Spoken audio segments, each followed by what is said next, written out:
Rajasthan board कक्षा 7 विज्ञान का 15वां अध्याय पढ़ेंगे। ताप एवं ऊष्मा, टेम्परेचर एंड हीट। इस अध्याय में हम पढ़ेंगे ताप का अभिप्राय, दूसरा टॉपिक पढ़ेंगे ऊष्मा का मापन, तीसरा पढ़ेंगे ऊष्मा का अभिप्राय और चौथा पढ़ेंगे ऊष्मा संचरण की विधियाँ। 3 प्रकार की होती हैं, चालन, संवहन और विकिरण। तो चलिए शुरू करते हैं इस अध्याय को। हम प्रतिदिन अनेक वस्तुओं के संपर्क में आते हैं। इनमें से कई वस्तुएं गर्म होती है तो कुछ ठंडी होती हैं। आगे दी गई सारणी 15.1 में कुछ वस्तुओं के नाम लिखिए तथा आगे लिखिए कि वे गर्म हैं अथवा ठंडी। जैसे बर्फ़ ठंडी होती है। इसी प्रकार से और भी यहाँ एक एग्जाम्पल दे रखा है बर्फ़ का, आप और भी इसमें लिख सकते हैं। ठीक है, जैसे बहता हुआ पानी ठंडा होता है, भाप गर्म होती है। ठीक है, इस तरह से और एग्जाम्पल लिख सकते हैं इसमें से। आप साधारणतः कैसे पता करते हैं कि वस्तु गर्म है या ठंडी? क्या स्पर्श करके वस्तु गर्म या ठंडी होने का पता लगाना विश्वसनीय है? आओ करके देखें। ताप का अभिप्राय एक प्रैक्टिकल है। 3 बड़े पात्र जैसे भगोनी या बाल्टी लीजिए। पहले पात्र ए में बर्फ़ मिला हुआ ठंडा पानी, दूसरे पात्र बी में सामान्य पानी और तीसरे पात्र सी में हल्का गर्म पानी लीजिए। अब अपने बाएं हाथ को पात्र ए में, दाएं हाथ को पात्र सी में डालिए।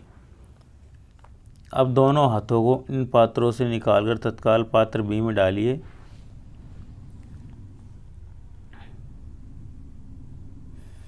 आप क्या अनुभव करते हैं? पात्र बी का पानी ठंडा अथवा गर्म? आपके बाएं हाथ को पानी गर्म तथा दाएं हाथ को पानी ठंडा महसूस होता है।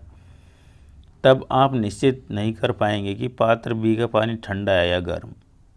यह प्रयोग यह दर्शाता है कि स्पर्श करके वस्तु के गर्म होने या ठंडी होने का पता लगाना विश्वसनीय नहीं है। तब हम कैसे याद करें कि वस्तु वास्तव में कितनी गर्म है?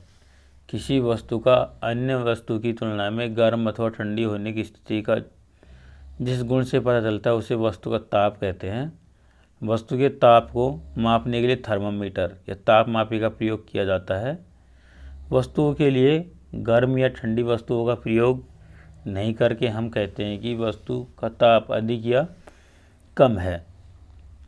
गर्म अथवा ठंडा होना ताप की तुलनात्मक स्थिति को व्यक्त करता है। जैसे बर्फ़ का ताप गुनगुने पानी की तुलना में कम, किंतु उबलते हुए पानी का ताप बर्फ एवं गुनगुने पानी की तुलना में अधिक है।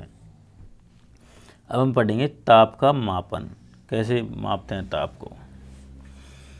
वस्तुओं का ताप ज्ञात करने के लिए जिस उपकरण का उपयोग किया जाता है उसे थर्मामीटर या तापमापी कहते हैं। तापमापी कई प्रकार के होते हैं, जैसे प्रयोगशाला तापमापी, गैस तापमापी, एल्कोहल तापमापी, डिजिटल तापमापी आदि। इस अध्याय में हम प्रयोगशाला तापमापी एवं डॉक्टरी तापमापी का अध्ययन करेंगे। तो सबसे पहले प्रयोगशाला तापमापी। आपके विद्यालय में उपलब्ध थर्मामीटर का ध्यानपूर्वक अवलोकन कीजिए। यह एक कांच की लंबी और एक समान आंतरिक व्यास की पतली नली होती है जिसमें पारा भरा होता है। नली का एक सिरा एक बल्ब से जुड़ा होता है, दूसरा सिरा बंद होता है। तापमापी के ऊपर एक पैमाना बना होता है। यह पैमाना सामान्यतः सेल्सियस पैमाना होता है। सेल्सियस पैमाने पर ताप के मानों को डिग्री सेल्सियस से व्यक्त करते हैं। इस तापमापी का ध्यानपूर्वक अवलोकन करके बताइए कि इसके पैमाने का अधिकतम एवं न्यूनतम मान कितना है। प्रयोगशाला तापमापी में प्राय 10 डिग्री सेल्सियस से लेकर 110 डिग्री सेल्सियस तक चिन्ह लगे होते हैं। इसे तापमापी का परिसर या परास कहा जाता है। तापमापी से ताप का मापन कैसे करते हैं? तो यहाँ पर देखें, ये जो चित्र दिखाई दे रहा है ये प्रयोगशाला तापमापी है। तो आओ करके देखते हैं। पूर्व की गतिविधि में किए गए तीनों पात्रों ए, बी व सी में भरे हुए पानी में बारी बारी से थर्मामीटर का बल्ब वाला सिरा डुबोकर थर्मामीटर के पारे के तल को स्थिर होने तक रुकिए तथा थर्मामीटर का पाठ्यांक नोट कीजिए। यहाँ इस बात का ध्यान रखिए कि थर्मामीटर तापमापी का बल्ब बर्तन की तली या दीवार को स्पर्श नहीं करें। यह भी ध्यान रखिए कि तापमापी ऊर्ध्वाधर रहे, तिरछा नहीं। पाठ्यांक लेते समय दृष्टि को पारे के तल के समांतर रखें। अगला है डॉक्टरी तापमापी। हमारे शरीर का तापमान ज्ञात करने के लिए जिस तापमापी का उपयोग किया जाता है उसे डॉक्टरी तापमापी कहते हैं। इसमें सेल्सियस एवं फ़ारेनहाइट दोनों पैमानों पर चिन्ह अंकित होते हैं। इसकी नली में भी पारा भरा होता है। डॉक्टरी तापमापी को ध्यान से देखिए। बल्ब के बाहर नली में पारे की एक पतली चमकीली धारी दिखाई देती है। यदि पारे की इस धारी आपको दिखाई नहीं दे तो इसमें थोड़ा सा घुमाकर देखने पर यह धारी दिखाई देगी। डॉक्टरी थर्मामीटर से केवल शरीर का ताप ज्ञात किया जाता है जो 35 डिग्री सेल्सियस से 42 डिग्री सेल्सियस के मध्य होता है। अतः डॉक्टरी तापमापी की परास 45 डिग्री सेल्सियस से 42 डिग्री सेल्सियस के मध्य होती है। यह परास फ़ारेनहाइट पैमाने पर 94 डिग्री फ़ारेनहाइट से 108 डिग्री फ़ारेनहाइट होती है। मानव शरीर का औसत ताप 37 डिग्री सेल्सियस या 98.6 डिग्री फ़ारेनहाइट होता है।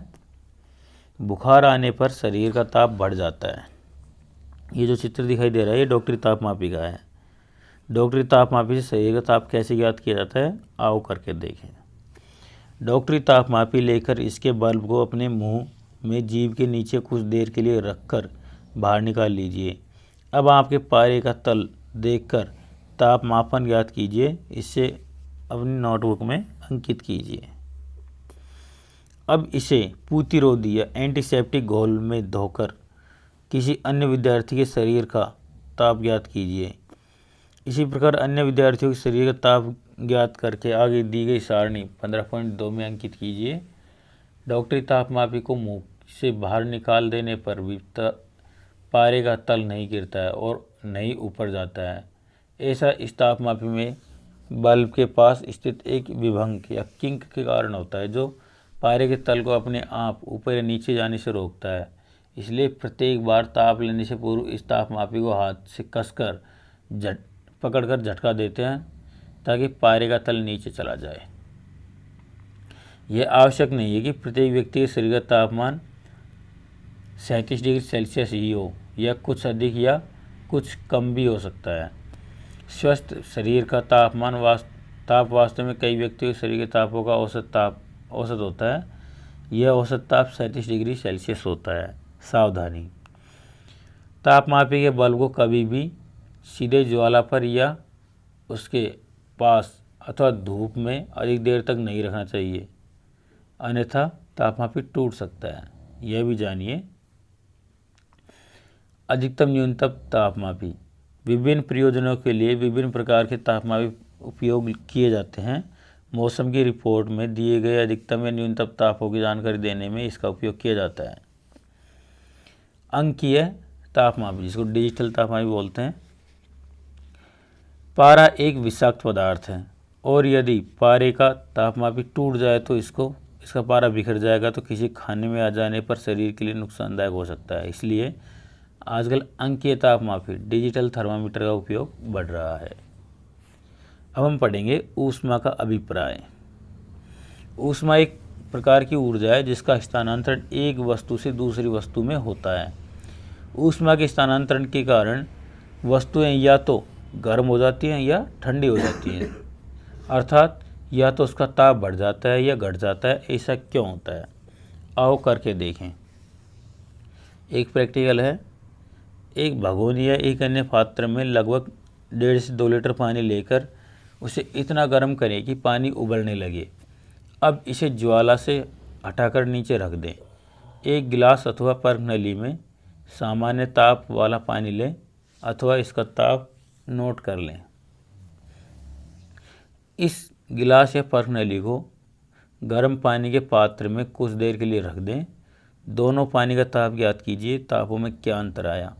आप पाओगे कि ठंडे पानी का ताप बढ़ जाता है तथा गर्म पानी का ताप कुछ घट जाता है, अर्थात ऊष्मा का प्रवाह अधिक ताप वाली वस्तु से कम ताप वाली वस्तु की ओर होता है। जो वस्तु ऊष्मा का त्याग करती है उसका ताप कम हो जाता है, जबकि जो वस्तु ऊष्मा ग्रहण करती है उसका ताप बढ़ जाता है।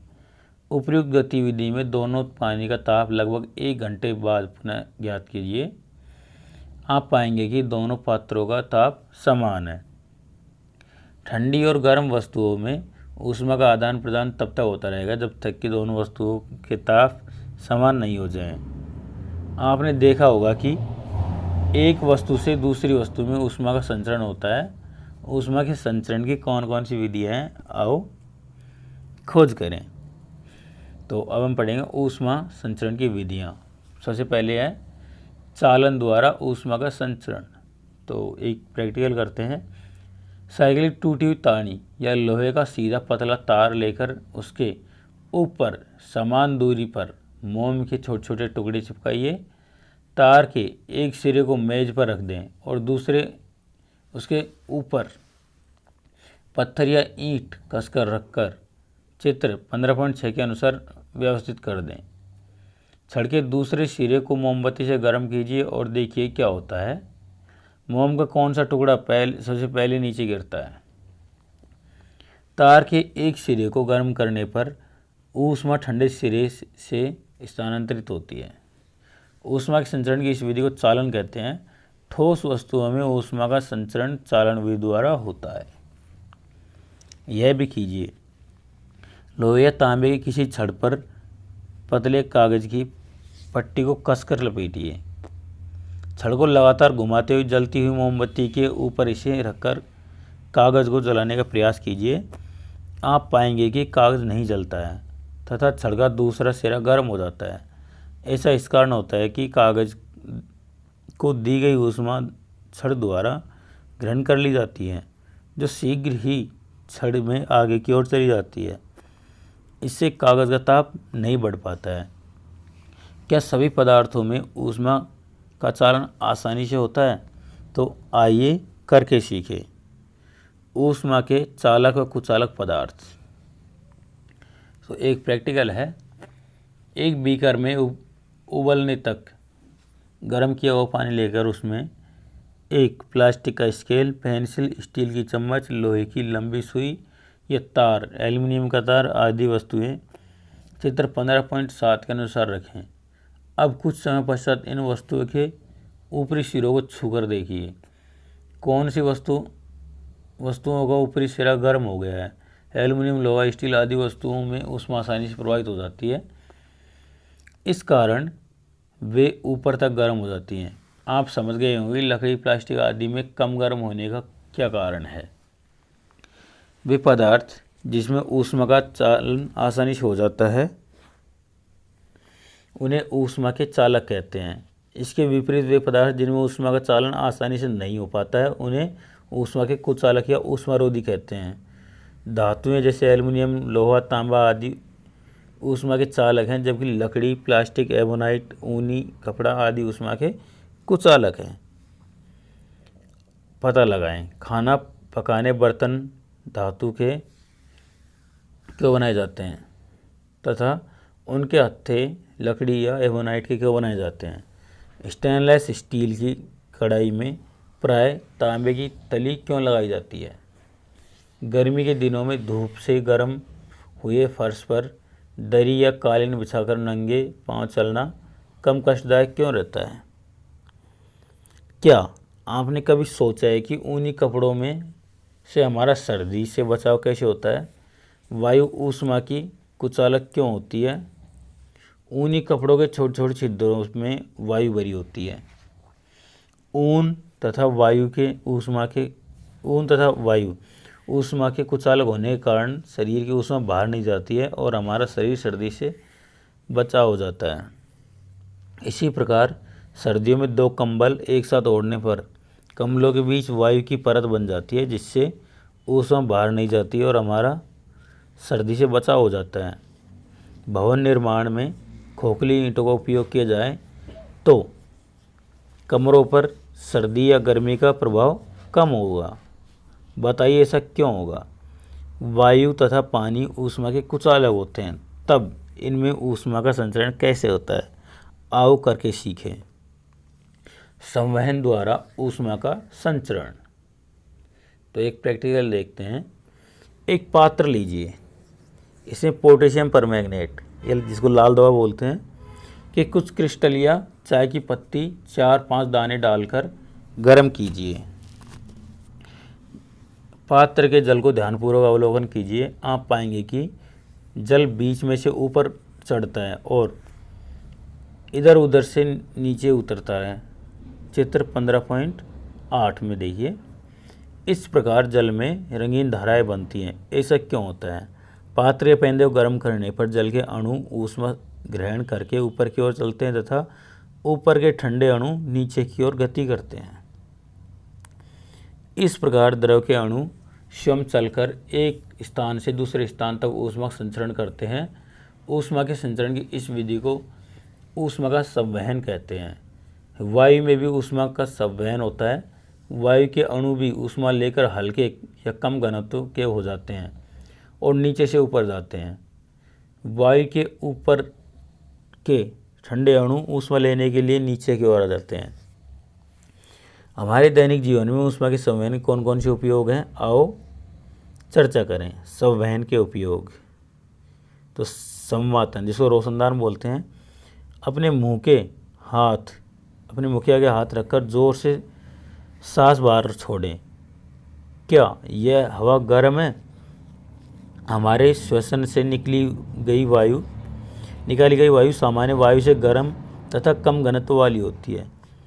ये ऊपर उठकर छत के पास बने रोशनदान या संवहन से बाहर निकल जाती है तथा खिड़कियों और दरवाजे से स्वच्छ वायु अंदर आ जाती है, इसलिए रोशनदान छोड़े जाते हैं। अगला है चिमनियाँ। घरों तथा कारखानों से निकलने वाला धुआं और गैसें गर्म होने के कारण ऊपर उठते हैं और चिमनी द्वारा बाहर निकल जाते हैं। महासागरीय धारा, विषुवत रेखा के आसपास ध्रुव की तुलना में सूर्य की किरणें अपेक्षाकृत सीधी पड़ती हैं। इस कारण महासागरों में ध्रुव की तुलना में विषुवत वृत्त का पानी अधिक गर्म हो जाता है। यह जल हल्का होने के कारण ऊपर की ओर तैरता हुआ ध्रुवीय प्रदेशों की ओर बहता है। गर्म जल के इस प्रकार बहने को गर्म जल की धारा कहते हैं। इसके विपरीत ध्रुवों के आसपास का जल ठंडा होने के कारण भारी होता है तथा समुद्र के नीचे से ध्रुवों से विषुवत वृत्त की ओर बहता है। इस प्रकार के धाराओं को ठंडे जल की धारा कहते हैं। यहाँ पर दिखा रखा है कौन सी गर्म जल की धारा है और कौन से ठंडे जल की धारा है, ठीक है, और लिखा हुआ है तो आप समझ सकते हैं। नेक्स्ट है पवन का चलना। हवा अधिक वायुदाब वाले स्थान से कम वायुदाब की ओर चलती है। जब किसी स्थान पर ताप अधिक होता है तो उस स्थान की हवा गर्म होकर ऊपर उठती है और फैलती है। इस कारण उस स्थान का वायुदाब कम हो जाता है। तब ठंडे स्थान से गर्म स्थान की ओर पवन चलने लगती है। दिन के समय स्थल भाग समुद्र के जल की अपेक्षा अधिक गर्म होता है, अतः समुद्र से वायु स्थल की ओर बहती है। इसे समुद्र समीर कहते हैं। किंतु रात्रि में स्थलीय भाग जल्दी ठंडा हो जाता है, अतः स्थल से समुद्र की ओर हवा चलने लगती है। इसे थल समीर कहते हैं। गर्मियों में समुद्र से मानसूनी हवाएं भी इसी कारण चलती है और वर्षा होती है। क्या ऊष्मा का संचरण बिना किसी माध्यम या निर्वात में भी हो सकता है? तो अगला पढ़ेंगे हम विकिरण द्वारा ऊष्मा का संचरण। पृथ्वी और सूर्य के बीच अधिकांश स्थान रिक्त है, अर्थात निर्वात है। निर्वात उस स्थान को कहते हैं जहाँ हवा भी नहीं है, अतः निर्वात में किसी भी पदार्थ के अणु नहीं होते। सूर्य से निकलने वाली ऊष्मा प्रकाश के रूप में निर्वात में चलकर पृथ्वी तक पहुँचती है। जिस विधि में बिना किसी माध्यम के निर्वात में भी ऊष्मा का संचरण होता है उसे विकिरण कहते हैं। विकिरण द्वारा ऊष्मा के स्थानांतरण में ठोस द्रव या वायु माध्यम की आवश्यकता नहीं होती है। विकिरण वास्तव में प्रकाश की भांति विद्युत चुम्बकीय तरंगें होती हैं जो प्रकाश की गति से निर्वात में भी चल सकती हैं। जब हम किसी हीटर या अंगीठी के पास बैठे होते हैं तो हमें विकिरण ऊष्मा द्वारा ही प्राप्त होती है। किसी गर्म बर्तन को चूल्हे से हटाकर नीचे रख देते हैं तो वह विकिरण द्वारा अपनी ऊष्मा वातावरण को देता है तथा ठंडा हो जाता है। इस प्रकार हमारा शरीर भी विकिरण द्वारा वातावरण से ऊष्मा लेता है तथा वातावरण को ऊष्मा देता है। जब वस्तु पर ऊष्मीय विकिरण गिरते हैं तो निम्नलिखित क्रियाएं होती हैं। पहला, परावर्तन। वस्तु पर आपतित होने वाले विकिरण ऊर्जा के कुछ भाग का वस्तु द्वारा परावर्तन हो जाता है। चमकीली वस्तुएं अधिक परावर्तक होती हैं जैसे धातुएं। नेक्स्ट है अवशोषण। वस्तु पर आपतित होने वाले विकिरण के कुछ भाग का वस्तु द्वारा अवशोषण कर लिया जाता है। फलस्वरूप वस्तु गर्म हो जाती है और उसका ताप बढ़ जाता है। जब हम धूप में जाते हैं तो इसी कारण हमें गर्मी लगती है। इसी से बचने के लिए हम छाते का प्रयोग करते हैं तथा छाया का सहारा लेते हैं। सफ़ेद अथवा हल्के रंग की वस्तुओं की तुलना में काली रंग या गहरे रंग की वस्तुएं विकिरण का अधिक अवशोषण करती हैं। अब क्या आप बता सकते हैं कि गर्मियों में गहरे रंग के कपड़े पहनने पर हमें गर्मी अधिक क्यों लगती है? तीसरा है पारगमन। जब विकिरण किसी पारदर्शी वस्तु पर गिरते हैं तो अवशोषण व परावर्तन के साथ साथ उसका पारगमन भी हो जाता है। तो यह भी जानिए, सूर्य से पृथ्वी पर ऊष्मा विकिरण द्वारा ही पहुंचती है। सूर्य के अतिरिक्त भट्टी, चूल्हे, स्टोव, मोमबत्ती, बिजली के बल्ब आदि से भी ऊष्मीय विकिरण निकलते हैं। सामान्य ताप वाली वस्तु जैसे गर्म चाय, प्राणियों, पानी, पृथ्वी एवं पृथ्वी पर स्थित वस्तुओं, यहाँ तक कि बर्फ से भी विकिरण का उत्सर्जन होता रहता है। ऊष्मा का यह विकिरण एक प्रकार की तरंगों, जिन्हें अवरक्त किरणें कहते हैं, द्वारा होता है। पृथ्वी से निकलने वाली इन अवरक्त किरणों का अधिकांश भाग अंतरिक्ष में चला जाता है। इस कारण पृथ्वी रात्रि में ठंडी हो जाती है। तो अब इसके हम कुछ अभ्यास कार्य देखते हैं, जिसमें 2 प्रश्न हैं। प्रयोगशाला तापमापी में निम्नलिखित में से किस पदार्थ का उपयोग होता है? तो इसका आंसर है पारा। ब ऑप्शन इसका सही है। दूसरा प्रश्न है, जब पदार्थ के अणु स्वयं चलकर ऊष्मा का एक स्थान से दूसरे स्थान तक स्थानांतरण करते हैं तो ऊष्मा संचरण की यह विधि कौन सी है? तो इसका सही आंसर ब संवहन। देखो, मैं आपको एक बार फिर से बता देता हूँ। चालन ठोस पदार्थों में होता है, संवहन तरल पदार्थों में होता है और विकिरण सभी पदार्थों में हो सकता है, चमकीले पदार्थों में अधिक होता है। ठीक है, आगे के जो छोटे छोटे प्रश्न हैं, रिक्त स्थान है, इन्हें आप स्वयं कीजिए। आपको यह अध्याय कैसा लगा आप हमें कमेंट बॉक्स में जाके ज़रूर बताएं।